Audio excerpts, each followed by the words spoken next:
we'll have this discussion. Discussion? What discussion? This is a discussion combustion. Coming to you from Denver, Colorado, this is Discussion Combustion Podcast with your hosts, Kevin Batstone and Arthur Raw. I'm just starting this. We're not starting the episode right now, but I figure I'll get this recording started. We want to make like a blooper thing eventually. It's like the funny bloopers are moments. fire. People love bloopers. Absolutely. We have a lot of them because we're idiots. Yeah, me too. I'm kidding. 3 minutes recorded. How are we doing here? I mean, that looks great, man. I like it. How was your workout? What'd you do for a workout? Fucking legs. That's why I can barely breathe. Yeah, the legs are important, man. Dude, yeah, if you don't work out your legs, then your arms are going to be little baby weenies too. You got to work out both, you know? And nobody likes to look, triangular. That's fucking just so sad when you see people with the tiny little baby legs. Well, yeah, kind of like that Johnny Bravo, because wasn't he full stacked up top, but then he had like the little legs to carry him? Yeah, but I mean, Johnny Bravo was still attractive in my mind. See, Hey, I'm not saying he was that's unattractive. tough. Yeah, I don't even know. You don't even think about Johnny's legs at that point. Johnny Bravo is actually a pretty good argument for skipping leg day. I'm just saying we might be onto something here because I'll be honest, I haven't been doing real well with fitness. I've been staying high on the Bud Lights and doing a lot of sitting, really. Yeah, but you're on the move all day. You're on the move all day. Not like I was last time we visited. Yeah. No, that's true. That's true. So how cold is it? It is there? what it is. Is it cold as shit yet? Is it? It's about. Let's see. It's about 60 here in Denver right now. 66, sunny. Oh, that's not the worst thing in the world. No, so that's what makes Denver great. Is even during the winter time, we'll get a blizzard and it will snow like 2 or 3 feet, but within like a week from that time, most of it will be melted away, and you're gonna have a lot of warmer, sunny days, like where it gets up in the 50s and it's clear skies, man. Yeah. Okay. I'm just checking my battery level just to make sure we're all good. I might move a charger closer, but I'm good to go over here.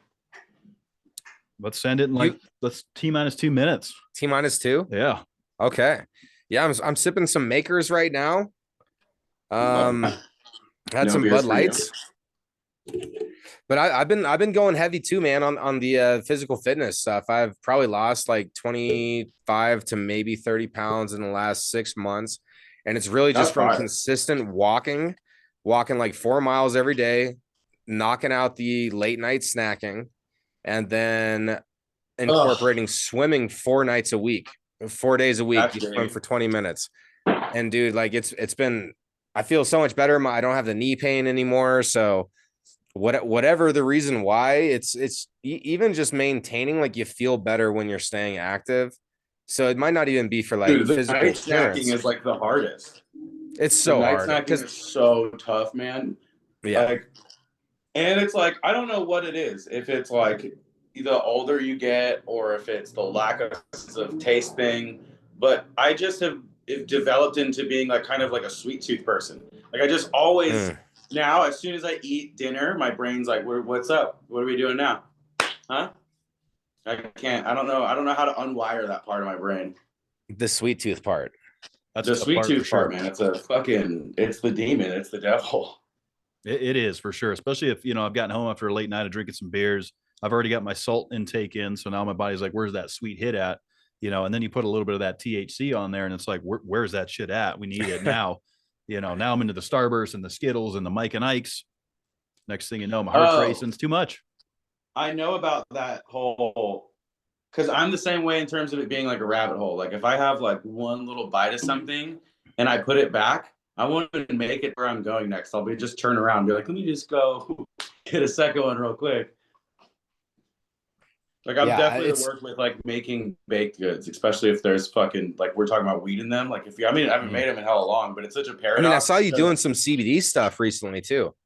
Yeah. You're an explorer. You're like if it was the 1850s and they're trying to explore the oceans of the earth, but only it's cooking. Like that's how I feel like what you do, bro. I'm gonna try early. I've been really trying to learn about cannabinoids for the past little bit, because especially now that they're fucking everywhere.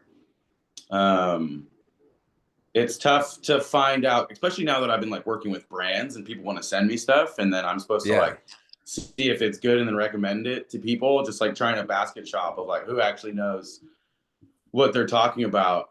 Yeah, just that's why I've been starting to work with that company, because they're fucking awesome. Because I feel like there's just hella snake oil out there.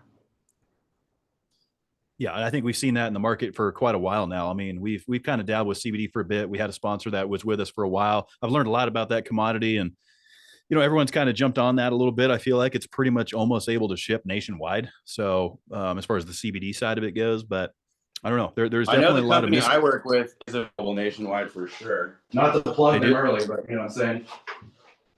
Let me check one. I need to check one thing audio wise really quick. I feel like no, just hang tight though, man. I might have to cancel this call real quick to verify, but I know we're young in this conversation, and I want to make sure I don't flub this. No, you're good. Remember we had to check audio last time. It's gotta stay consistent, baby. Yeah, it's there. Okay, yeah, we're all good then. Yeah, that's and I took some mushrooms. Okay, perfect. I forgot about that. Yeah, I mean, dude, a little microdose will take you a long way. Yeah, I'd really, I've been wanting to dive into that commodity a little bit more. We've had some folks on the program talk about it, kind of, researching the medical benefits of it, especially on the microdosing side. I mean, I don't want to go full throttle and, head off into the wastelands, but some of the medical benefits that can come from it is what I'm curious about. 100%. And that we'll talk about it down the line, but like my new job, I'm trying to surround myself with people that, you want to be ready and available when people, but by the time the public is ready and you have like legal avenues, you don't want to be like starting then. Definitely trying to understand, the sides of things, and also probably like what you're doing right now, trying to find a way to talk about it without getting immediately flagged and shut down and stuff like that. Because there's definitely a way to do it, and there's definitely a wrong way to do it. And I've been trying to educate myself on how to get involved in whatever you want to call it, recreational substances or anything like that, and try to find ways decriminalized substances. Yeah, decriminalized substances. Right. Yeah, sure, that, and ones that plan and are posturing to be decriminalized down the line, stuff like that. Yeah. But yeah, it's good. It's good to have the intel on that and be ahead of the game. Yeah, sure. I mean, we could start with, it's so good and great to have you back on, man. Cody, since last time we talked, since we've done as a podcast, since what you've done as a chef, like the amount of growth between both of our like creative entities has been tremendous. And it's really exciting because, especially for the listeners too, because, now it's been like over a year and there's a lot that's happened in that time. It's hard to believe. And it's just been a lot of fun to watch all your content all the time. Yeah, continuing to grow. I mean, we're in a new studio. It looks like you have a new backdrop since we last visited. I think, weren't you in Aspen the last time we talked, or you were leaving Aspen, or you were kind of in our vicinity for a bit? I was going to ask, I think I had just moved out of there. I think maybe where was I living when we talked? I can't remember. I'm such a gypsy that it's hard to keep track of. Do you remember how long ago it was? It's got to be like plus or minus a year.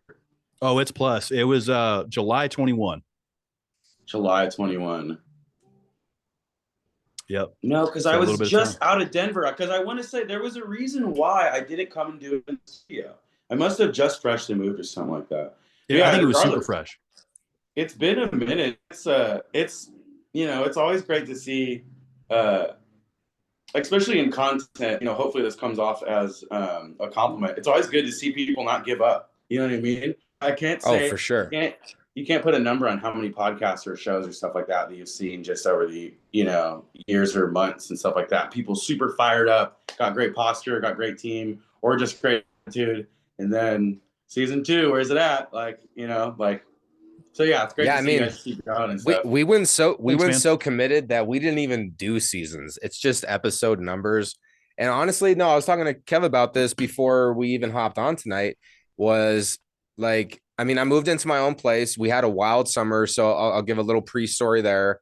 And I've kind of 180'd, and now I'm spending more time at home, walking my neighborhoods, stuff like that, like taking it easy, right? And so it was like I have so much fun coming here, and it's super exciting, and that's that's what always kept this going and kept me wanting to come back, is I truly enjoy it. And like sitting with you and being able to talk to you again and all the other great guests that we talked to, if we didn't have a podcast, right, just a platform where we can sit back, have a couple cold ones or whatever you want to partake in, and then get to know people, man, like it's interesting. And so that's a really good compliment. Because you have, like, if you're going to do embrace your something, humanity. yeah, if you're going to do it, you got to do it because you have passion for it, just like you do with cooking and just like you do with creating and having the channels. It's a lot of work and like editing and stuff. Yeah, it's a big commitment. And I think one thing that we can all agree on, all three of us, is you constantly have to remain coachable and constantly trying to innovate, like, and not let things get too stagnant, right, Cody? I'm sure you can relate to that as a content creator. Things can start to just get monotonous, and the line just kind of stays, okay, we've heard that, we've seen it, done that. And there's a certain commodity to it and a certain audience that we're obviously trying to attract. But at the same time, like, to piggyback on what Art said, do it because you love it, stay passionate behind it, have fun with it. I think all those things kind of add to keeping this train moving forward. Yeah, and to not stop when things get difficult. I feel like usually, like, my recipe now is whenever I find myself in a lull, it's like, well, do you want to do this? Yes. All right. Well, then just keep going.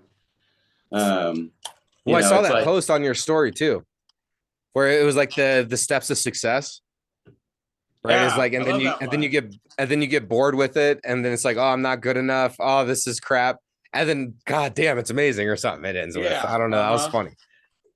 It'd skip right to the end of those, then it wouldn't be the same. Wouldn't be the same feeling. But yeah, trying to find like, I always try to tell myself, like, I have multiple conversations with myself multiple times per day. But yeah, I always tell myself to try to stay in the pocket.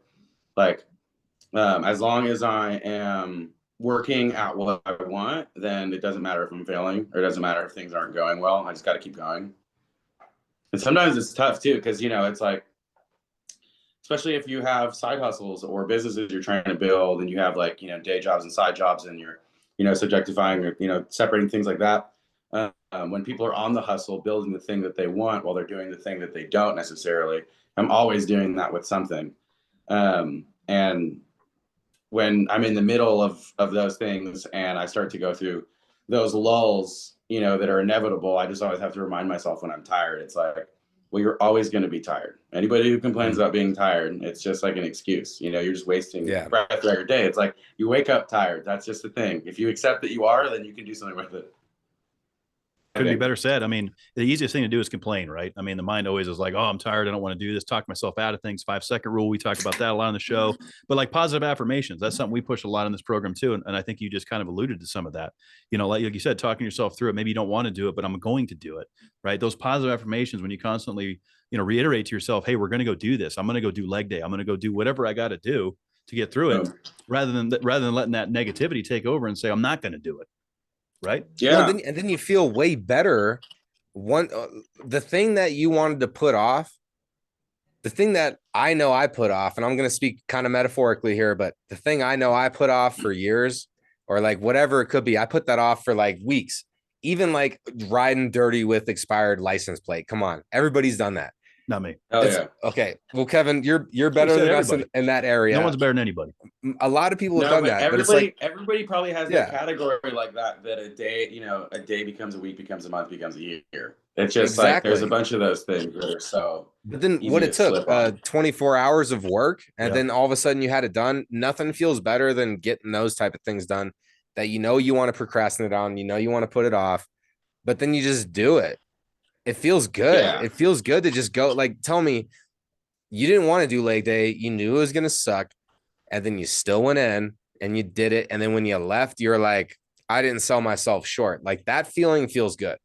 Even better than that, I try to flip it on myself. I'm starting to fucking love it. It goes from sucking to me being like, fuck yeah. Like, I just try to slowly wean myself into being like, no, I'm going to fuck this up. I'm going to make it easier on myself, to the point where it's like leg day is fucking, it's tough, but it's easy now. So like, it sucks, but it's like, it's just like, it's like little things, working out's a great example. If you're working out and you're saying to yourself, this is tough, versus if you just immediately to yourself right after go, no, it's not. I guarantee you everything's going to feel lighter. That next rep's going to feel easier. It's just, it's so true. I forget who said it. I think there's a rapper named Daylight who's super prolific. an amazing, one of the most complicated lyricists that exists. But anyways, he said that one of the things that changed his life was when he raised his eyebrows. And he goes on to explain it more, but he basically says like, he's like, I walked around with a furrowed brow all the time and everything felt wrong. Everything felt on edge and stuff like that. The moment I just lifted my eyebrows up and started, like I started looking people in the eyes, they started looking back at me. And it's just like little things like that. And he's just like, it's like, what's that rapper's name again? Being happy. Huh? What is their name again? Daylight. Daylight? Daylyt. I think it's 2 Y's. I can't remember. I'm not the speller. He's a battle rapper and a writer, and like a regular rapper. There's two different categories. But anyways, small things, I mean, everything from small to big, but definitely you have options every day to try to change how you feel about shit. So true, man. And like you were saying, there's a lot of like, whether it's music, YouTube videos, movie quotes, podcasts, good friends, family. It's always good to have like positive vibes, reinforcement, positive things coming our way. It's out there. There's certain things, because I mean, sometimes I get, demotivated, if you will, or maybe I'm just not feeling it. And then I'll put on a song or, maybe a motivational video or something. And then it changes my whole demeanor. There is simple tools like that are very tangible and at our fingertips. They definitely impact me day to day. That's body posture. Super good. Go ahead. Oh, well, I was just going to say like body posture. If you're feeling depressed, like even if like, and I just straightened up and just correcting my body posture and getting more comfortable, like that will automatically change your demeanor. Like it changes everything. And so like that whole raise your eyebrows thing, it really strikes a chord, because until you've practiced that, until you actually like go out there and try to meaningfully change your body posture or how you look at the world, then you really don't know that experience. But it's amazing once you do that and you actually start appreciating the difference and you're noticing the impact. It's so simple and it's free. And so it's like one of those health things. And I love talking motivational stuff on here too, like where it's like, these are things you could do to be a happier person, because even the happiest person needs reminders. Yeah. Yeah. I think that's I was talking about this, I think on another podcast, or regardless, oh fuck, I totally just lost my train of thought. Damn it. I knew that was going to happen once. No, like body posture is free. It's free to do these things. Yeah. And then before that, Cody, we were talking about like, tangible things that are free and able to, YouTube videos, music, movies, what have you, things that inspire us day to day. Well, my mind's getting lost just because there's so much, it's like hard to not set my brain free on this, because there's just so many different avenues to go. And I'm constantly, it's an important part of my life. It's an important part of my day to day. And it's an important part of where I draw inspiration from. There's a bunch of people, whether, interpersonally, like people I know and I try to come across, or if it's like people online, like those pages like MDV Motivator or something like that. I'm probably butchering it, but he's just super, super nice. He tries to go out and he tries to ask people for help. And if they do help him, he gives them like $500 or $1,000. And I think it's just such a sick concept. It makes me cry every single time, because every single person that wants to offer help also has trouble accepting it too, which I feel like is a really beautiful duality. Because that is like, true. Like trying to find the divide of like, and I think he's a perfect person to like spearhead that divide of like, hey, reminding people it's good to be nice, but also reminding people on the receiving end that you also deserve that. You know what I mean?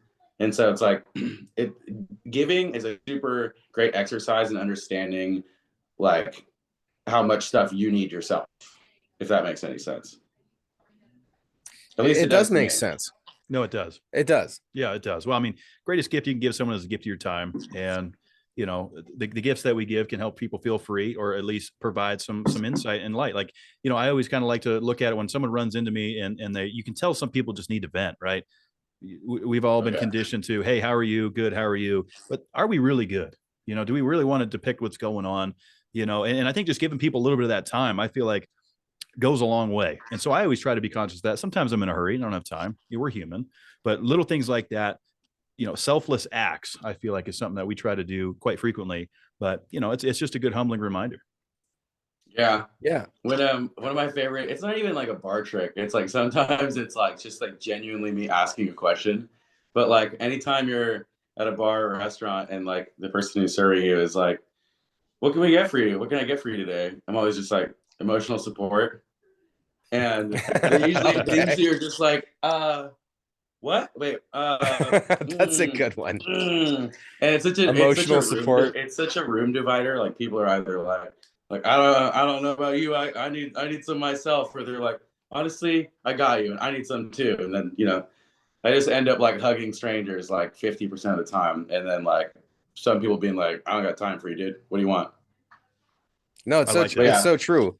I mean, one thing I love to genuinely do is give dap. I like to give dap to strangers, but only if I really mean it. Like, and especially to like the hard workers, like the trash crew, or like the people who are mowing like the big parks, like all the people who normally get looked down on. Because I've been a laborer a good majority of my life. Like I was in dirty clothes for years and years, busting my ass, and so like giving genuine dap is just one of those things like where it's like, hey, what's up? With and eye like contact I give too. Yeah. yeah, everything, and like a smile, like, hey, what's good? And they could just tell that it's like all love. And I'll only do it if I'm in that mental space of like, all right, I can show true love to this person regardless of who they are. And like, I gotta tell you, man, it's like a 90% DAP reception rate. Like it's high. I was literally just going to say Those 9 out of 10 folks usually reciprocate. Then Yeah. you get that 10% that look at you like, good who the hell ROI. are you? It's a seriously good ROI right there. No, but it's about those little acts and just, everybody needs help, and like everyone wants to feel love. And like what you were saying, as far as like, how can I help you today? What's your order? Well, I could use some emotional support. I might steal that. Yeah, I'm going to use that too. You can. That's a really Thank good you. one. And another room divider is anytime you hear someone sneeze, you just say, there goes $60 and see who reacts. What? I don't get it. I do. Why is it funny? Why is it funny? I mean, I guess it depends if we're talking recreational use or what. Yeah, there we go. Oh, I get it. No, that's how I viewed it. Thank you. Sorry, I was being innocent. 100%. Yeah, I smell what you're stepping in, Cody. Those are my two lanes right there. I'm just like super angelic, and I'm also like, what's up? How we doing? That's always fun. I like doing room dividing sometimes. Sometimes I get in these moods and I'm like, let's just see how many heads we can turn. And that's always fun. When you can get folks in a room to put their cell phones down and actually pay attention to something else other than scrolling social media, you're doing something right. Yes. Hell yeah. 100%. It's like why I love comedians more than I do like influencers and stuff like that. It's because like you're actually doing that stuff in front of real people. They're not to say real people, but it's like those people aren't just like already subscribed to something that they're constantly hyper scrolling through. They're like literally sitting there and not on their phone the entire time, which I feel like nowadays is insane. Because if you ask me, like nowadays you want to get to know someone, I feel like a very good question would be like, go on your phone and have Siri show how many hours a day you spend on your phone right now. Because it's like that's a good way to get to know someone. They give you there's weekly reports that are auto generated in your smartphones. You want to get fucking humbled to ask your phone to tell you how much time you spend on your phone every day.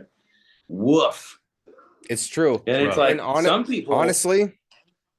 No, but honestly, those days where I end up spending more time on the social media platforms, not to name a single one, just in general, I know that those are not my favorite days. Like where I'm out on a walk or having conversations with my friends on the phone with people, or even video calls are a great way to connect, and you can use social media for that too. That's a healthy way to use it. You can, but you have just high risk, high reward. Yeah. You know what I'm saying? But like you're saying, it's like, are you using social media in a way that's like stimulating and fun, or is it tugging at something that is causing something negative? Because it's like without like, some extreme like mental kung fu and constant rewiring, it's really difficult. Like social media constantly is like, it's so addiction. It's like, it's developed. They make it that way. Yeah. addiction. And it's so Yes. funny because like now I work in social media to a capacity. It's like, you know, since we last talked, like, you know, one of my main jobs is running a media company and like putting out content, working with brands and trying to find what people like and stuff like that. And trying to find a way to make content that is engaging without being addictive for no reason, which I find like there's categories that do it well, there's categories that don't, but like being clickbaity for no reason. Not to say that some stuff is ethical and some isn't, because, you know, things just are. But I feel like there is, you know, with, to your point, it's like there's a good and bad way to scroll. I feel like trying to find a way to make sure that I'm making content that's like engaging and fun and not just a part of this like cyclical, I'm here on the phone for hours with nothing productive category. It's easy to get caught in the latter that you just explained. Yeah, I mean, and even beyond that, it's I mean, yeah, because I agree with you. There is good and bad to it, of course. It's such a great tool and a resource, especially for what all of us do, reaching people, putting creative, you know, content in front of people that they can react with. Yeah, I mean, all that I think is great, and that's one of the, you know, the blessings in disguise, so to speak, with social media. But I think we're like you mentioned screen time, and what I notice a lot. I mean, we saw it today when we got in the elevator to come up here. I mean, immediately when people feel just slightly, I don't even know if uncomfortable is the right word, but like maybe awkward or they're in socially unequipped. Yeah. What's the first thing they do? They just bury, like they might not even be looking at anything. They just put this up here and it's a shield comfort. from the world. It's comfort. It's yeah, so it's funny. Comfort. It's comfort. It's a safety blanket. It's offense. It's offense and it's fucking defense. You know what I mean? It's like, it's offense in the sense that you're like, you know, like I'm distracted, you know, it's like I have this, and then it's defense in the way that it's like, it shows people, hey, I'm doing something. You know, it's like that's true. I mean, at least that's what I think. That's why I think most people do it. No, and I agree with you, but for anyone out there who's truly in tune with the intuitive network, then you're gonna feel me on this. You can tell when people are just looking at their phone or they're trying to act like they're busy because they are socially awkward in that moment. Like, and it's funny because here's the thing. I'm socially awkward like, sometimes. I see it. Yeah, no, as well. But like, I feel like intuition is correct. And like, we can all sense what other people are feeling. And that's like the sixth sense. So it's like, if you can even like break that shell a little bit, because I'll always do my best to be very tactful, calm, and not intrusive, but also approachable, I guess. And podcasting's made me really good at that. And so I live in a tall building. And so I ride the elevator a lot with strangers, basically. And it's funny how you interact in these small spaces with people, like, and what kind of conversation can develop, and what's people's body language like when you know all like body language cues, like all these different cues. It's fun to observe humans and how they use technology to either get away or how quickly they are to put it down, and how excited people are to actually engage in a real conversation. Because I feel like that's what everybody wants, is to engage in something real. And a lot of people like actually engage in that. Mike Tyson said this thing that I thought was fucking like so like annoyingly codifying. He's like, humans are the only animals that pretend to be human. And I was like, bingo. Like I think like a good example of that is like, you know, if you're in, say you're like depressed, you're like in a mode where your body's, you know, making you feel like stimulation is super uncomfortable, and sure, to a degree that is safe to protect, because sometimes you don't, you know, have the wherewithal to like be in public if you have the option to, but sometimes that can be super hindering. And but you know, like what that gets in the way of is like embracing and engaging in humanity.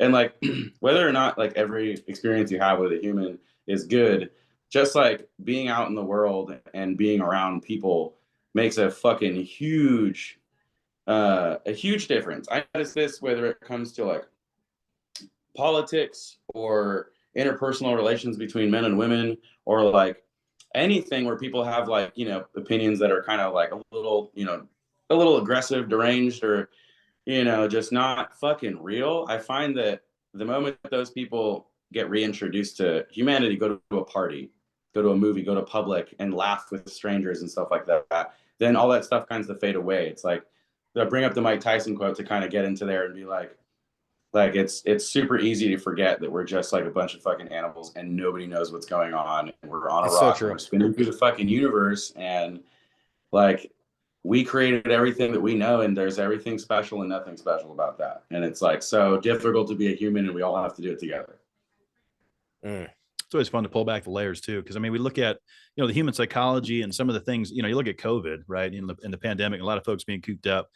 A lot of folks got conditioned to video calls, Zooms, just not interacting, no social parties, none of that stuff, distancing. And now that we're, essentially letting everybody out of the cages again, it's interesting to see how the species is responding to that. Some of it's been overwhelmingly well. I mean, look at the NFL, you look at professional sports, stadiums are packed, everyone's having a good time, concerts, comedy shows. We've attended a lot of those. It's good to see all that back live action.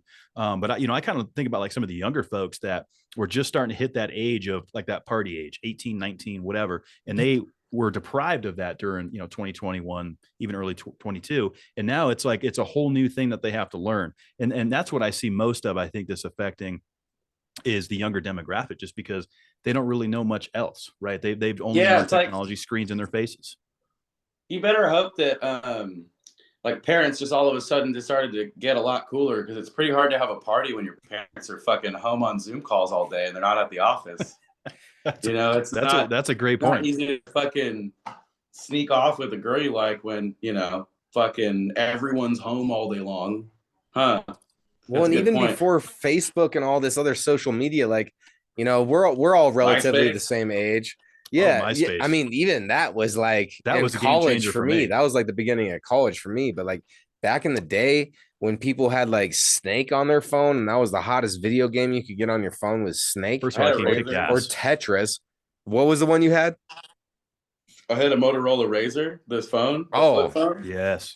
Oh, those were so fresh when they came out, bro. The only game you could have is Snake.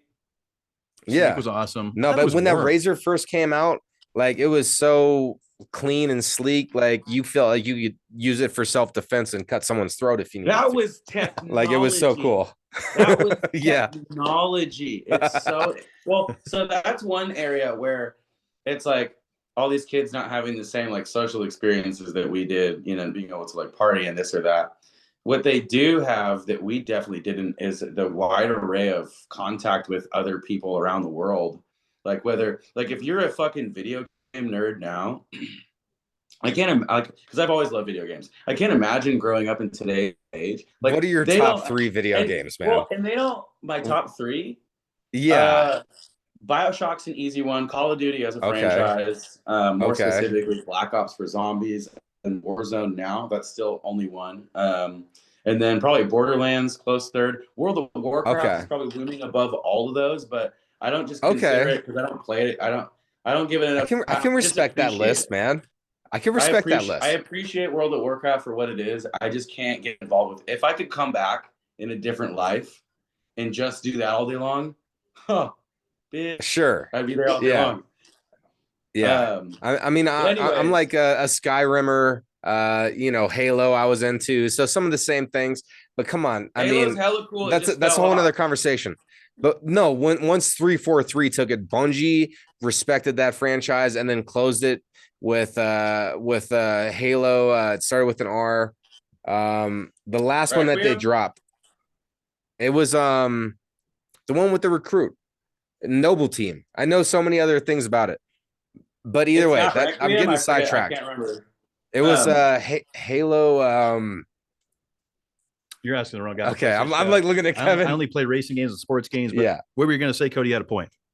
I hella knew that you only played racing games and sports games. It's just. How did you know this? How did you know this? You know me so well. The aesthetic so aerodynamic. You know what I'm saying? That motherfucker's about hitting just straight lines. Oh, I was just saying that I think that kids are far ahead in a category that we don't take for granted.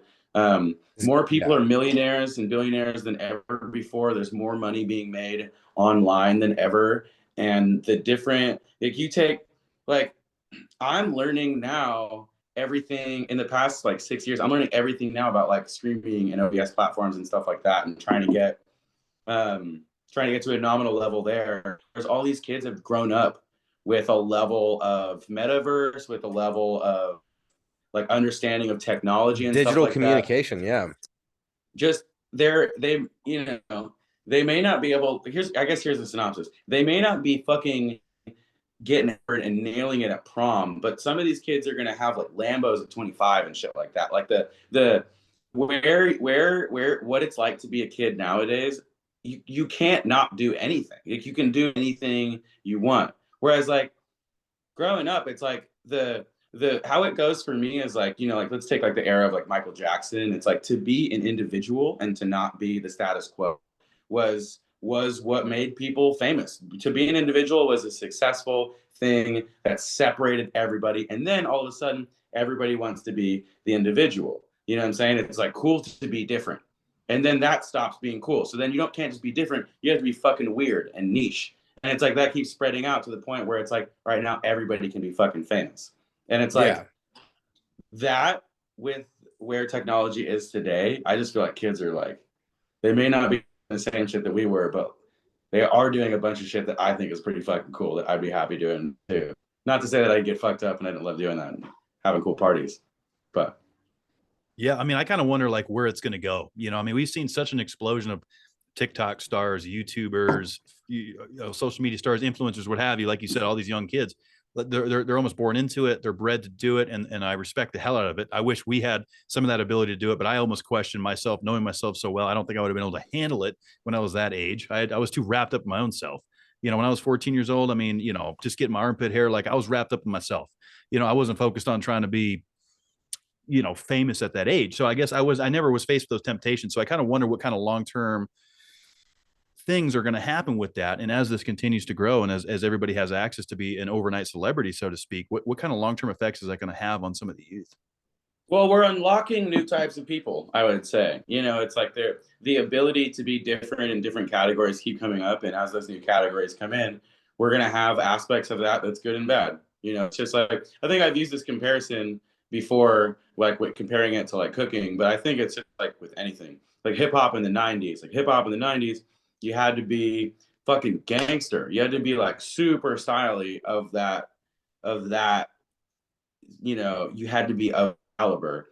You know, Lil Yachty couldn't have I've said this out so many times, Lil Yachty couldn't have put out an album in the 90s. He got beat the fuck up and never would have hit shelves, and people would have been like, that's not fucking cool. Now, fast forward years later, anybody can make rap music and not get made fun of or anything. All rap music is acceptable and blah blah blah.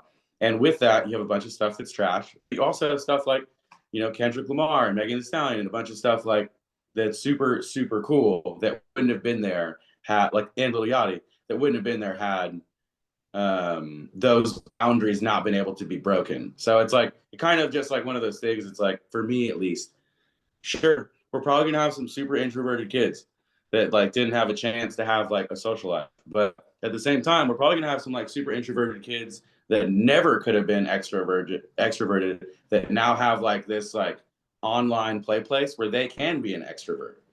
You know what I'm saying? It's like, I don't know. I see two sides to it, but yeah, I mean, I'll play devil's advocate there because bring it on. Because look, as far and I agree with what you're saying. Like I'll say that for the most part, but I just have some sectors in there that would be fun to dissect.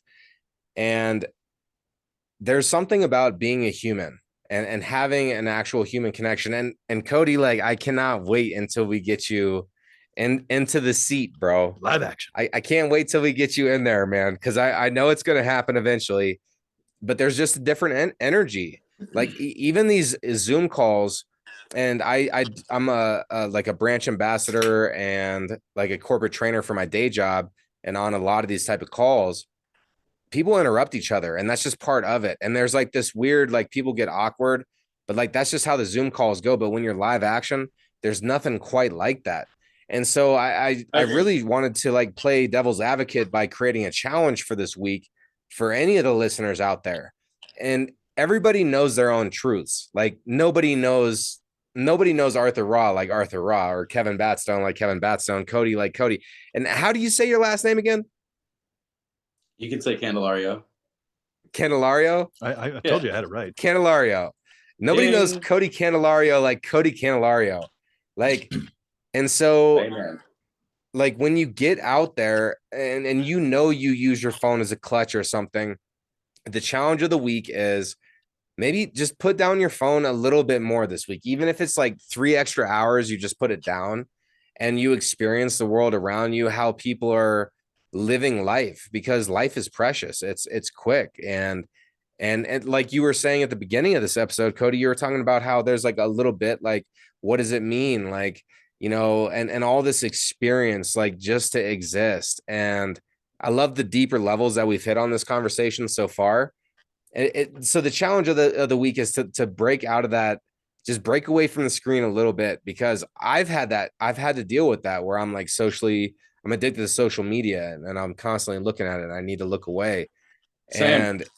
And I've stuck and like worked hard on getting away for it for a while, and I've seen the benefits. And then when I go back, I see the downfalls. So if we can all focus on that a little bit, I feel like that's a good challenge. Yeah, I mean, I think that's talked great. about pornography. Pornography is another big issue that I Huge. spoke about on this program a few times. I mean, it's at our fingertips. It's in our hands. Another thing that we're all about the same age that we didn't have growing up. We didn't have the availability to just pull up our phone and say, hey, I want to watch whatever I want to watch. we had to hide it in trash bags and throw it over the stone wall or put it under the bed, whatever. LimeWire. Oh yeah. The That was the first you of the didn't dark know arts. what you were getting. You're going purely off title. You're going purely off title. You don't know when that file's going to be done, too. Fuck. No. That's it. You know what? You just brought back some memories. I forgot about that shit because I would go off title and then I'd open it up and go, what the hell just happened here? Yeah. And it would take a while for you to see what's happening. Like it would be like slowly digesting the data and like uncovering itself. And you're like extremely curious and horny at this point.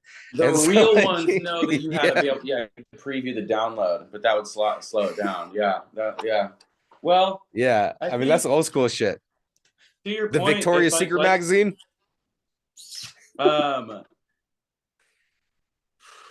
They still sell magazines too, and it's so funny to me how that's never like even slowed down. Like how the fuck there's really people out there holding that industry up. But I think it's the homeless. They're just making up. No, I'm fucking around. I don't know. I think like anything, it comes down to understanding that you can get addicted to fucking anything. Anybody can become addicted, small or big and stuff like that. And we have easy access to everything now, whether it's music, food. There's not one thing that you can't get anymore. It's not, things have fucking changed since we were a kid. It's like music, you didn't have to fucking buy a CD, even to the point where it's like now you can go on Spotify, you can find any song and listen to it in that exact moment. That is insane to think about. So what does that do? What does that do to the long-term mental? Because we all lived through the without, quote unquote, and now there's this supreme access now. But because I know we're all kind of proud about that. Like we grew up without having that access, so we're like the last generation to have something. Like I know I feel something about that. Like I feel kind of cool about that. But what is that? What's that doing to the new generations? To adapt in a good way. Like our parents were like, they didn't have the chance to adapt to it. We actually got to be involved in our daily life and stuff like that. I think that it allows us, our generation, to have the ability. I mean, because you see it, some people are like, no, I don't even know how to fucking work a phone. You rarely hear people of our generation say that. I feel like it's like still the figure it out generation that got technology. So I feel like we have what are we trying to talk about here? The ability to self-regulate is something that I feel like we have, or we're forced to more because it's so alien. And that's just where it comes down to. I think that it's not taught in schools. It's not widely talked about. Or educated. I mean, I haven't had a parent in a while. You know what I'm saying? Like, I haven't been parented in a while, I should say. But like, I can't imagine, or at least I hope I should say, that people are teaching kids how to how to disengage, how to self-regulate. That's the word I'm trying to get at. Is just notice when things are becoming an overabundance, because you just have access to everything at your fingertips, and I don't know what the test would be, but I guess it's like, I think a good thing for me lately, one category that I'm trying to really hone in on is when I'm observing media for the purpose of observing media, not doing it for work. Meaning if I'm scrolling through Instagram, if I'm doing something to try an idea, that's different. But if I'm trying to watch something, then I will make myself only observe one media at a time. Because what I've been fucking doing that's been a nightmare is whether I'm watching YouTube or if I'm watching shows, I'll start texting or I'll start looking on Instagram. Oh, And yeah. that to me is You like, tried doubling down. You're doubling down on the media dip. yeah, insane. And then what are you doing? Insane. And part of my brain, like, I'll go through an entire show, an entire season while on my phone and remember like key items to the point where I have no interest in watching the show again. But still, if I was to watch it, not being able to recognize anything. And so that's where the danger starts to come in for me. Is like the overstimulation, the abundance, the easy access and stuff like that, where I have to try to find ways to limit. Because it's just like, for me, it's just like, That's a I don't great know, it's point, just like though. exercise. If you want to put it into if you want to put it into your routine, you can. You just got to start doing it. And so I just noticed that for myself, I have to have the shit in my routine, or else I'll spend like 10 hours on my phone a day. Yeah. Well, I mean, I think you brought up a lot of good points there that I want to look at a little bit, because number one, I'm guilty of it too. Whether it's watching a movie program, doing texting, doing social media posting, all that stuff. We've all been there. And so I issued a challenge like over a year ago, 2 years ago, to all my friends. Anytime we go out to eat, the rule is everybody puts either leave it in the car, or if you bring it in the restaurant, everyone puts their phones in the middle of the table. First person to touch their phone, unless it's an emergency. They're paying. Yeah, and they're paying, exactly. Unless there's an emergency, those things happen. I love that. They're paying. I love that. But I think then I like to also piggyback that into, maybe you do want to sit down and watch a movie with a friend or something, or have a visit. Put the phone on DND, do not disturb, and dedicate 2 hours, an hour, whatever, to just not being on it, and kind of set that way that, you've already kind of set some boundaries and some guidelines. Those are the kind of things that help me. Like, I like a little bit of structure. I've talked about the 10-minute rule with cleaning when you get home. Maybe put it on do not disturb for 2 hours, and you can adjust all that. So you're not getting the notifications, you're not getting the distractions, and then just kind of hone in on a visit with some friends, family, what have you, a movie. That's how I operate. That probably won't work for everybody. Well, and honestly, I just figured out What's your 10-minute rule? Okay, so 10-minute rule. Put that camera on me, Art. So the 10-minute rule, and I like to tell a lot of folks this that are maybe discouraged about doing dishes or cleaning or whatever. Go home, put 10 minutes on the clock, and or 2 of your favorite songs. I've recently added that. 2 favorite songs or 10 minutes, and start doing dishes. Maybe do a sweep or a vacuum, start a load of laundry, see how much you can get done in that 10 minutes so you're not feeling overwhelmed. Because I talk to so many folks like, I'm a procrastinator, I put it off. You'd be amazed at what you can get done in that 10 minutes, or those 2 songs that you love to listen to. No, it's epic. It's so epic. Fucking good. I feel like I forget the saying, but it's like the stuff that's usually I'm going to butcher this, but the synopsis basically is like the stuff that's usually like one of the biggest anxieties is usually the easiest stuff to get done. That's fire. I think that's super good. There's do you guys watch Rick and Morty? You guys do. I think we talked about this last time. Familiar with it? Yeah, I've seen some of that. Boo! You guys need to watch more of it. Boo! Anyways, I'm a Beavis and Butthead guy.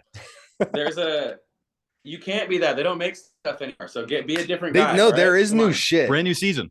You haven't seen the new Beavis and Butthead Cody, shit, bro? Brand new season right now. Peacock, or I'm sorry, Paramount Plus. Oh, okay. Thank God. Because who the fuck uses Peacock? Wild. Okay, good to know. Check that out. It's funny. It's good stuff. I'm a huge TV person, so that's good to know. We got to compare favorite TV shows. Well, there's a part. If you get the premise, anybody who hasn't seen Rick and Morty, this is a scene where it's like a therapist talking to a genius, and the therapist is just basically like I'm sure you're bored in therapy, just like I'm bored when I have to brush my teeth and wipe my ass. Because for certain things, they're not an adventure, and you can't do them so bad that you might die. Some things just suck, and you either want to do the work or you don't want to do. Or some people are willing to do the work, and some people aren't. And I thought that was such a great simplification of like, you can't use like intelligence to get out of doing certain things. Like some things just are, and some people like whether they because like you have so many people that have an excuse for something. Like some people are like, you're like, oh no, like I don't have anger issues. Like I'm just Italian, and it's like no. Like you just like have this answer that you still put have on anger something. issues. Yeah, you have anger. You have something that you just don't want to deal with. You know, and some people are like willing to do the work, and some people aren't. Little things I feel like, but. No, but and I feel what you're saying there.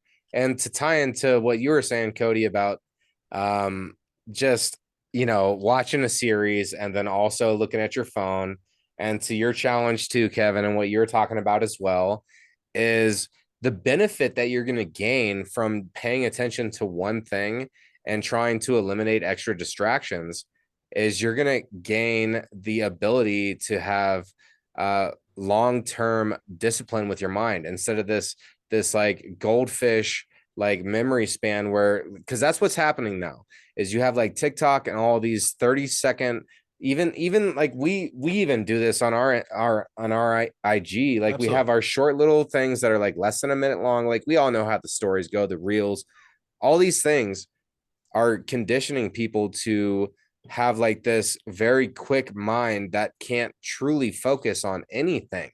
And so being able to solely focus on one thing, that is the goal. I feel like that's what everybody needs to be able to do. Sure, you can look at a bunch of little 1-minute reels, but you're focusing on 1-minute reels for like 15 minutes and you're not looking at other things, or you're watching your show for 30 minutes to an hour, whatever it is, and you're paying full attention to that. Or you're playing a game and you're fully immersed in your game, or you're having a conversation with your significant other and you're fully immersed in that. We need to break the cycle of having these little quick hits of dopamine and fully immerse ourselves. And like, That's as far as true. like the brushing your teeth and like all those dull moments, that's life though. Like you're still living. Like, and those little moments need to be cherished. Like, some people can't even use their arms. So the fact that you can sit here and brush your teeth and get bored with it is a privilege almost.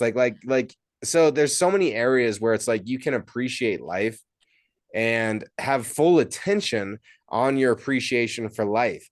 Like even just waking up for me, even though I know it's early sometimes, and like you were talking about, you wake up early and it's hard sometimes and I don't want to get up. Well, guess what? 10 minutes later, the coffee's done and I'm starting to get excited for the day, and it's not even 7 a.m. yet, So Yeah, it's like, no, that's just fear. I feel like it's a balance. It's a balance. I could have went on a long rant there. Getting up is one of the best examples. I feel like because like I usually work really late, so it's so difficult. Like when I know I'm not gonna get 8 hours of sleep, my brain just automatically makes me feel like, oh, fuck, tomorrow I'm not going to feel good. I'm not going to feel good. And I've been really trying to get out of the habit, not to say that it's like super good to glorify not sleeping or going on low sleep.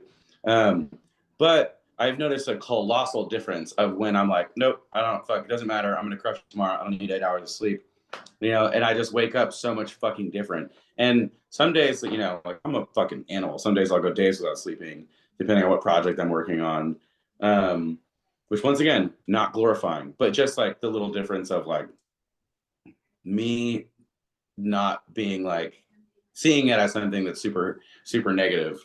Like, I don't know. I feel like sometimes in the morning, what's going on in my head is like, I just need like 45 more minutes of sleep and then I'm good. As opposed to just fucking getting up. And like you're saying, going through your motion, having the first cup of coffee, 45 minutes later, you're like, I am fucking ready. I'm fine.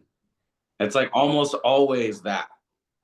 Like almost every single time, it's always just like, yeah, no, I hella didn't need that. Yeah. I mean, again, I think it goes back to the positive affirmations piece of it. That's kind of the way I like what we tell ourselves, what we tell our bodies we're going to believe. If I climb into bed at a late hour at 2 a.m. and maybe I've had too much to drink and I'm like, I'm going to feel like shit tomorrow. Guess what? I probably will. And some of that is maybe out of my control because I didn't take care of myself, didn't hydrate properly. However, there's been times where I have gotten into bed at 2 a.m. and I have a big day the next day and I go, I'm going to fucking murder tomorrow. Tomorrow's going to kick ass. I'm going to handle everything. And we get it done.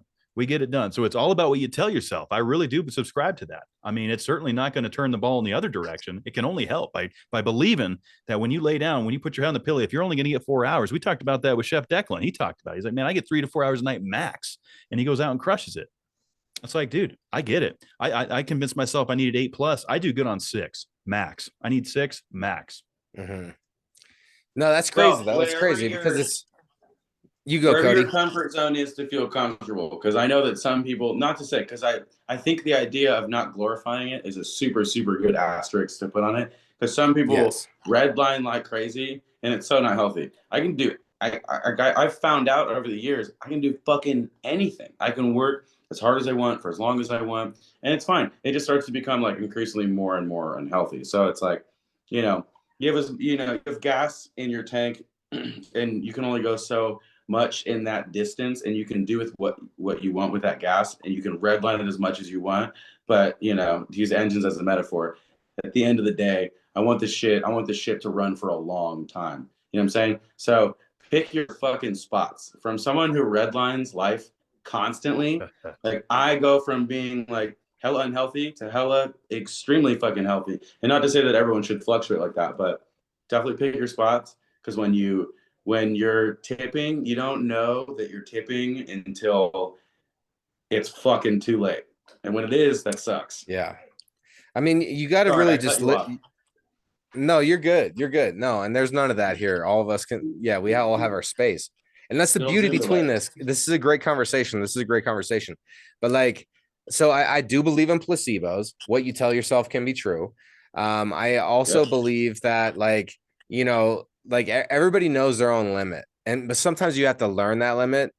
Maybe you don't know your limit in the beginning, but you're going to learn it. And then once you know it, you need to respect it. And it's like what you're talking about redlining, like I'm on full rev. Like I'm at that third gear to fourth. Like I'm in third gear, revving to fourth. I don't know why that's my favorite spot on a standard transmission, like third going into fourth. But that's where I want to live. I'm not all the way in fifth, but I'm not quite in fourth, but I'm still revving third. But like I'll do that going hard. Have sixth? Yeah, we could have 6, but I'm talking about a balance. Do we have overdrive or not? I just want to know where we're going. Yes, overdrive exists. So I'm going hard on third, but it's all about what you want to like. How hard do you want to push? Everybody knows your limit. I guess that's what I'm trying to say. I'm having a hard time biting my lip over here because you guys know I love auto racing, and we're using all these automotive terminologies, and I'm gonna lose my shit because I love it. Redlining life, of course, grabbing gears, 6 gear, absolutely. I don't care if we're running an Eaton Fuller transmission and a tractor trailer. We'll go all fucking full 10 gears, baby. What you got? Send it. Kevin's just excited. He's excited. Are you the pump up guy in the team? I don't know. Both? Because like every team needs, like the rah rah rah. I think we both, that's what working with this Yahoo over here for the last 3 years. I think we both bring different things to the table that help pump each other up. I kind of have a little bit more of that backwoods analogy, and he's got a little bit more of that kind of hippie analogy. If I had to break it down simply, I'm cool with that. Yeah. You're the modern day hippie. Also fine with that. So that's why I think him and I collaborate well, but I agree with you. Like there always is that good pump up shit. Cause like when I'm down, he pumps me up, vice versa. Yeah. It's good to have that collab. No, Kevin gets me super hyped. No, but keep going. When we talk racing analogies, like I was just sitting over here, like wanting to pump the gas. Dude, that's who I gotta introduce you guys to my buddy who I was telling you guys about. He was an amateur motorcycle racer like a year and a half ago, and now he's professional. That's awesome. And congrats to making that swing. He's running like MotoGP. Who is it? Yeah, who is it? Let's plug him. I'll send you his info. I've been making his content for a second. His Instagram's The Racing Dad. The Racing Dad. Yeah, he's a father of 4. He's fucking 27 years old. I was a best man or a groomsman in his wedding. He's a gangster. Love him. He's I'll pitch him to you guys later. But yeah, you guys definitely need to. We're in. I'll tell you right now. It could be a soft pitch. I'm gonna hit a home run on that, Cody. I like it. I'm constantly working, like I like to work with a soft pitch to like a medium chubbing pitch. You know what I'm saying? Like, you gotta softball it in. Look, anytime you throw a ball in my direction, I'm gonna give it a reasonable swing, Cody. I'll tell you that much. Because we got massive DCPC love for you, man. Sexual. Thank goodness. That happens sometimes when robust things happen, but I like the idea of getting your buddy on there. That's going to be great. We always like the networking piece. That's what's great about doing this, being able to help each other out. I do kind of want to segue into what you've been working on, man, because I know your projects have been growing, and let's get some ears and eyes on what's been going on. Oh my goodness. Okay. Well, absolutely. So the first one that I'll mention is, so Studio 817 is the name of my media company, not my media company, because now I have a partner. My good friend, Frankie, I'm like, am I going to commit? Are we going to say our just Spanish last names? Because I could just say Renteria. But Frankie Renteria, he's a good friend of mine. He grew up in the same town. We never worked together, but we started connecting over COVID a bunch because I had seen him killing it in the video game, and I was just getting into videography and doing social media and stuff like that. So me and him decided to partner on this together, and so now we shoot a variety of content now. I help come up with like branding packages and social media strategy for stuff and packages that he's working on, and he also shoots like all of my social media content. Together we're like really trying to build, we're building it's growing. media company. It's been really fucking fun. My ears are constantly to the street now with what social media is and where it's going, and it's a constant learning curve, and just getting dusted by 16-year-olds on TikTok and stuff like that. But it's like so much fun understanding this as like a language and a business. So primarily, it's like one of my main jobs is Frankie and I run Studio 17, making a lot of social media content for my flagship, Created by Cody, and then working with other some talent, some brands, and trying to make content that is working in brand awareness and not influencing. I think that I think the term influencer is like kind of missing the mark, and it sounds cool.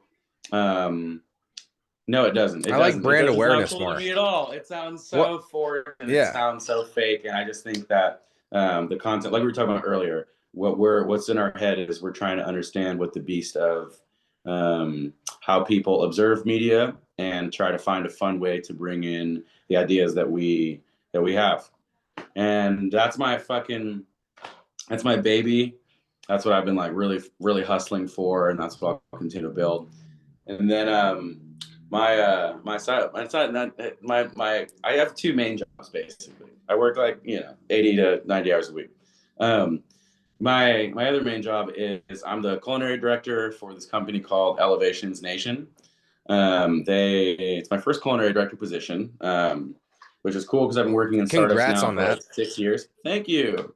I turned 30 since we last seen each other. I turned 30 in August, and I feel like it's a good ladder climb for me, having been in consulting now for like 5 or 6 years.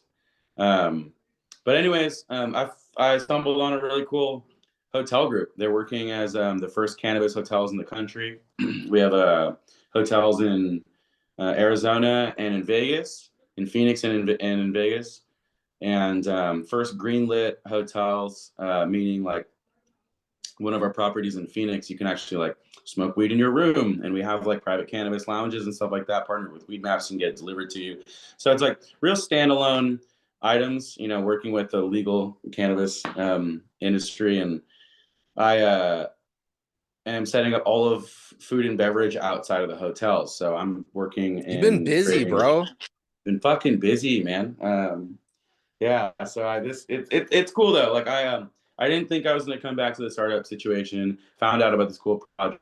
Found out that they were already like tangible. They already had properties, and they were working on expanding. It's a hotel company that used to just work in acquisitions. They bought hotels, made them cool, sold them. They wanted to create their own name. So like my homie Jordan Savell, who I competed with in Hell's Kitchen with, she's the executive chef of our hotel in Vegas, crushing it. The remodel there is going to be done in 2023. But my job basically is to like bring food and beverage to like the cannabis, luxury private hotel situation outside of the hotel. So doing large scale events, private dinners. It's also I'm going to have a virtual aspect of it where I'm going to do online demos and bring in other experts for master classes like sommeliers, everything from like, I don't know, like everything, honestly, from painters to like glass blowers, with the highlight on creatives in general, but open to everybody. So yeah, on my one side, I make videos and stuff like that. And I'm constantly in my little studio filming with my partner, Frankie. And then on my other side, I'm setting up these massive events and food and beverage programs for Elevations Nation. Started a company within them called Higher Hospitality, which you can understand the higher part of it. But yeah, working in Arizona and Nevada right now. Higher. So my first thought, of course, with all of this, especially, we say it was Higher Elevation. Is that what you said? Elevations Nations is the name of Elevations the Nations. Higher Hospitality will be the name of Higher the Hospitality. company. I mean, my first thought is, it goes right here to where we're at in Denver, Colorado. I mean, this would be a great city to do something like that in. I mean, any plans to come out here to the 5280? 100%. It's heavy on my list. I I skirted out on you guys narrowly just because my dad my dad had a stroke before when we guys were talking last time. So that's why I had to jet out of there. But yeah, man, not to say that I have a vendetta, but I have huge plans to come back to Denver. I love that area and it's so much fun. And there's no reason why this kind of a company shouldn't be activated in those areas. So Denver's heavy on my list. I want to come back and say, what's up to I know two people there too. It's my boy Josh you got Josh Payne, who's like my favorite tattooer ever, who I need to go back, and we've been talking about doing a podcast and stuff like that. Then I got my boy Josh Oakley down there who runs Avelina. Like, yeah, I've a bunch of reasons. So I don't have a date yet, but 2023, I want to open up our calendar for events, and yeah, you'll be hearing a lot more from me on that. Oh, for sure. We gonna get you. And when we do, I'm gonna give you an 8-second hug and show you the true raw love, Cody. Oh yeah, I'm gonna crack your whole back, baby. Let's go. Oh, you think you could do that? Okay, no, I like that. Are you kidding me? Everyone thinks I'm like 5'6". It's so funny. But anyways, how tall are you then, Cody? I'm fucking 6'12", bro. I'm massive. Not kidding. No, I'm 6 foot. I'm 6 foot flat. Okay. No, you might be able to do it, but see, I trust the floor for cracking my back. Like I'll bear squeeze people and crack their backs. The way, but like I like laying on the floor to crack my own back and to stay healthy. Like I don't know why. Smart. That's just how I get down. No, I've been like, I really need to go to a chiropractor. I turned 30 in August and just shit is so not what it used to be. I don't know if that has anything to do with it, but yeah, my lower back, years of deadlifting, bad decisions, trying to carry people, playing rugby. Woof. Maybe leaning over doing chopping. I mean, some of that's probably got to take a little toll on the body. That's why I have such terrible posture. I constantly have to like try to sit up, because if not, I'm like sitting like this. Like I'm like 5'8" standing normal, because I just slouch clinically. My poor spine, woof. It's probably shaped like an S. My spine is probably in cursive, but that's for a chiropractor. Oh, wait, while we're on the tangents of what I'm doing too. I have the media stuff. I have the other stuff. Shout out to my sponsors in general.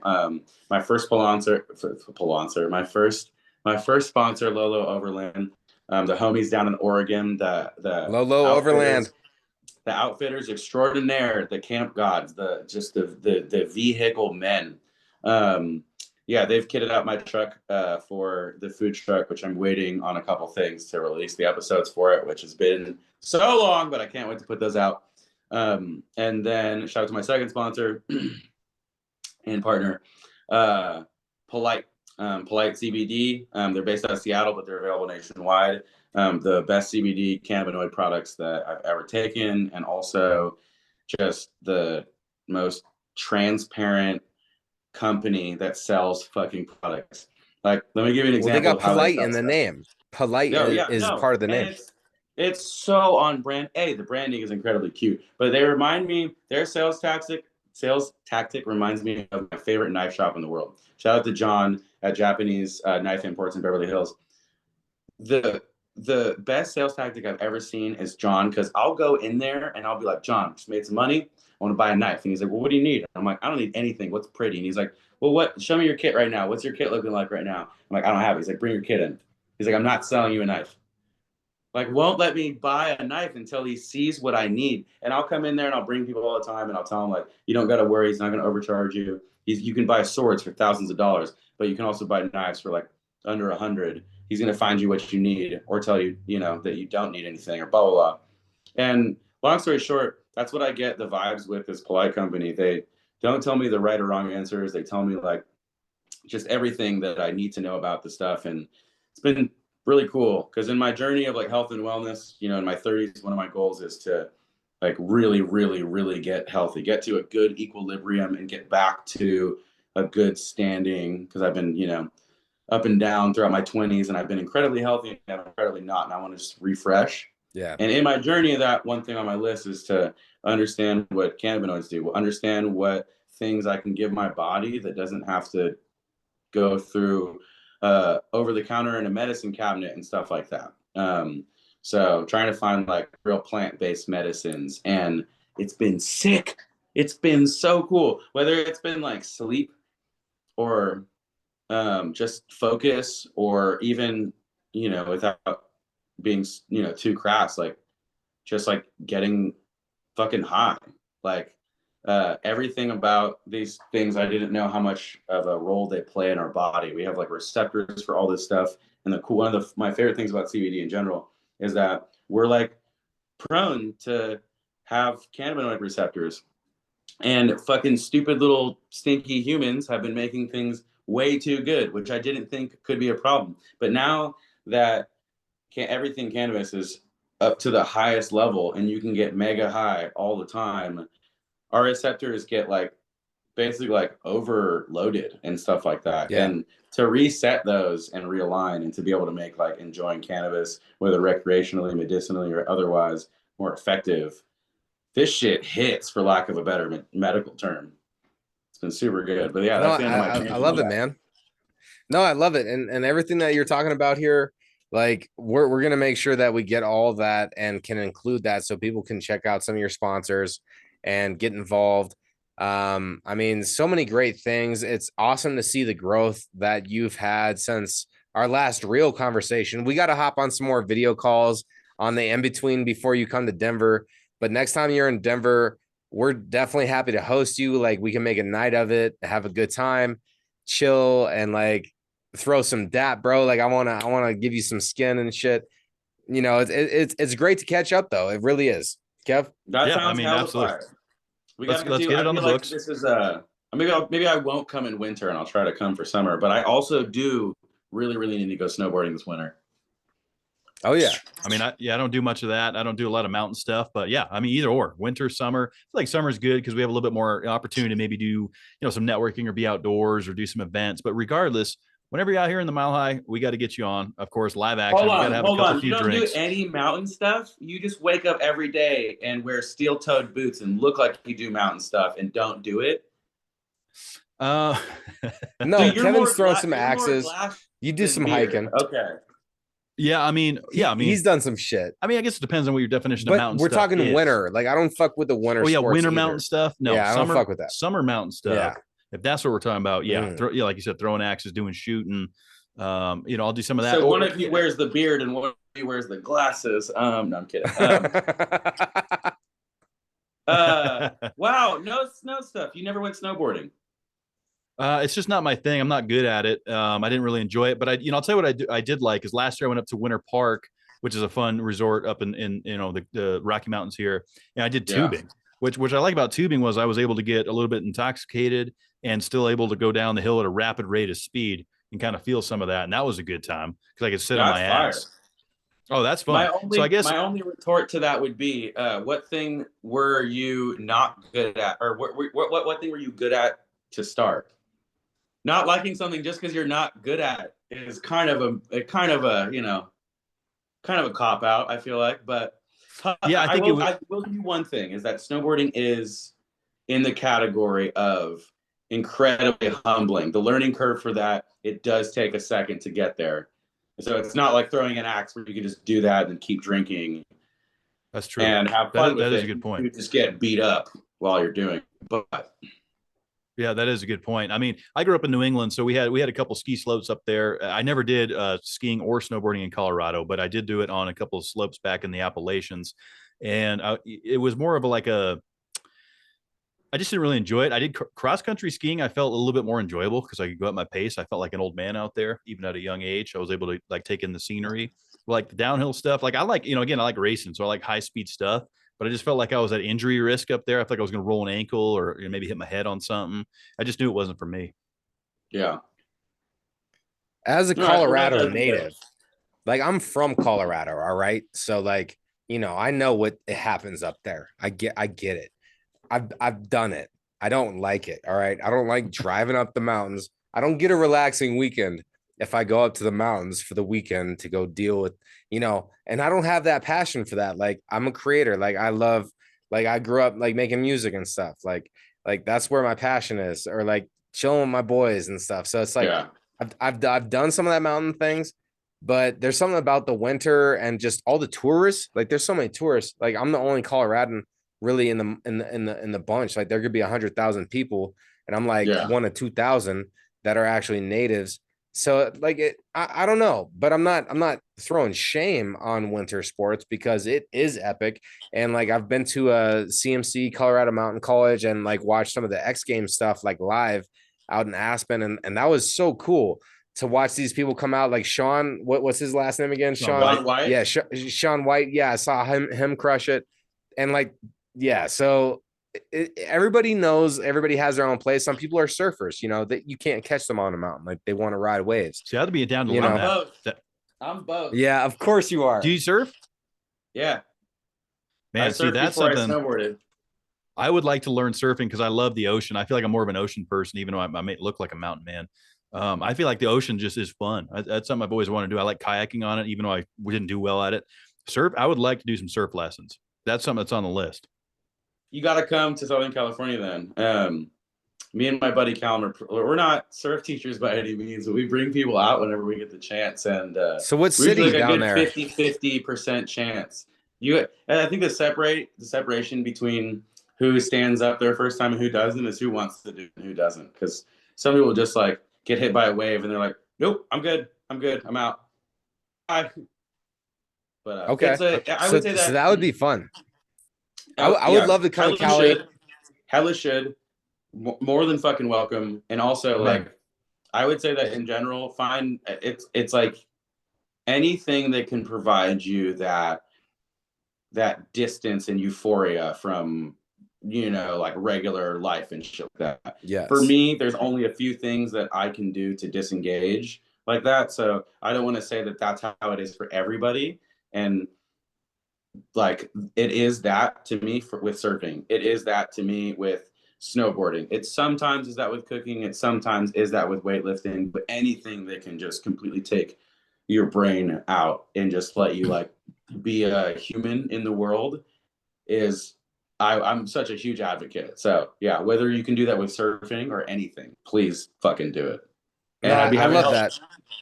I love that, man. So our next trip that Kevin and I have is actually happening this weekend. We're going to Phoenix for the Cup Series, the championship in Phoenix. NASCAR championship, baby. We're there this Sunday. We're going, baby. No way. But I feel like the next DCPC trip that we need to take has to be to where you're at, man. Because like I don't know which part it's where you're at, but like San Diego and the Carlsbad and that whole area like is one of my favorite places to travel to. And if I could go out and learn to surf with you and you got a board, you can let me hop on that's waxed up. Like I'm so down to go try that, man. That sounds like a blast. Big time. Easy. So what works for me, because I'm up and down and everywhere, is just let me know dates when you know. Also, let me know. I won't be there this time, but I'm in Phoenix at least once a month now. I'm in Vegas like every other month. I have a travel job now, so let me just fucking let me know. I don't have any dates so far to be in Colorado, but I know I will be there in 2023. I'll keep you guys. You gotta let us know, man. Yeah, you gotta let us know. We'll continue. Yeah, we'll continue to keep each other, up to speed on that. And yeah, Phoenix for sure. I mean, my brother lives down there. I'm down there a couple times a year. I'm going to try to be, for 2 races a year. I'm a big NASCAR guy. I cover that sport on another podcast. So I'll be pretty active with that. So Phoenix, I love that city, man. I love spending time down there. So anytime we can collaborate with that too, will work great. Lizard. That's why you hate snowboarding. It's because you're a lizard. My brother, he was the lizard before me. He calls himself a desert rat. He loves being down in the heat. We both grew up in New England, and I think that's a good point. That kind of piggybacks up. I don't like the cold. He can attest to it. I don't like it, and that's why I'm excited to do surfing and be in the desert. That makes sense. Yeah, there's no such thing as a desert rat in Phoenix because rats wouldn't survive. They just immediately combust. Woof, that place is so fucking hot. I can't stand it. Well, it's not that I can't stand it, but I just will avoid it when possible. I can't. 118 degrees on casual in the summer. Brutal. Nah, it's brutal. But it's only for a short time. I don't want it. It's only for a few months. I don't want it. See, everybody defends, and this is probably not even fucking air safe, but everyone defends Phoenix like a battered housewife. They're always like, no, it's okay. It's okay. It's only like this for a little bit. It's like, no, it's not. It's like that for hella fucking long. It's like that for hella long. When you say it's not that bad is when it's above 100 and below 110. All right? Everybody, when I'm there, I'm like, what do you do for fun in the summer? In the summer, not the winter. The summer. Yeah. And everyone's always like, well, no, you're good, man. As long as you got AC in your car and AC at home. I was like, you're just describing me how you get to your house and how you stay alive. What the fuck do you do for fun? Swim in the pool, I guess. I mean, what else do you got? The pools are hot. Every pool the pools are too hot. Oh, wow. Yeah, it could feel like, they are hot. I mean, there's no denying that for sure. But this time of year, of course, right? This is my time of year. It's going to be mid to high 70s country all weekend for the NASCAR race. It's going to be tremendous. Can't wait to be there. Yeah, it's going to be great. Too. Also, for some reason, all the beautiful women in America congregate there. There's been like studies done about that shit. It's like the most active college and also the most beautiful women. And I'm like, I don't understand it. I'm sure there's some women are cold. They're just cold.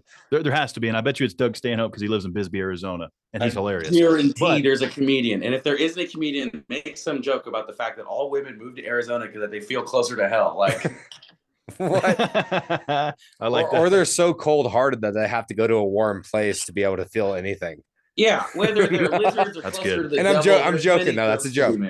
100%. No, that's good. But you hit on a lot of points. I mean, ASU, Tempe, Arizona, Scottsdale, there is beautiful women down there. I mean, there's beautiful women in SoCal, of course, as well, but they do kind of seem to congregate down there. Yeah, no, we got very, very gorgeous women in California.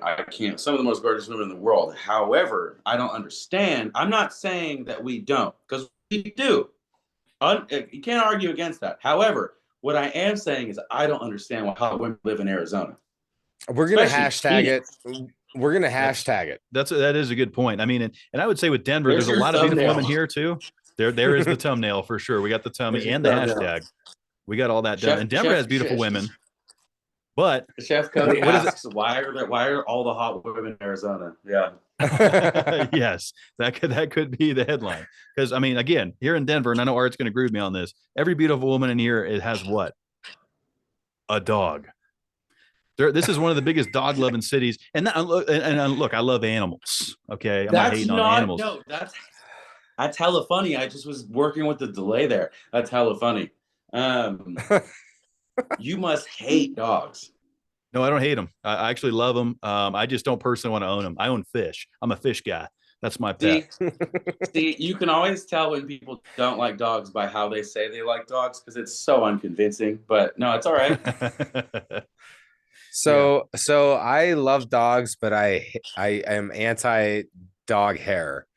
So I'm pro dog, anti dog hair. You got to get your sticky on. You got to get your hair removal on. And all I'm saying is you keep it fresh like that. But Cody, we're going to keep this conversation moving. But off mic, because it's so great to talk to you and we want to get into some of the nitty gritty. And it's so good to reconnect with you though and talk with you, man.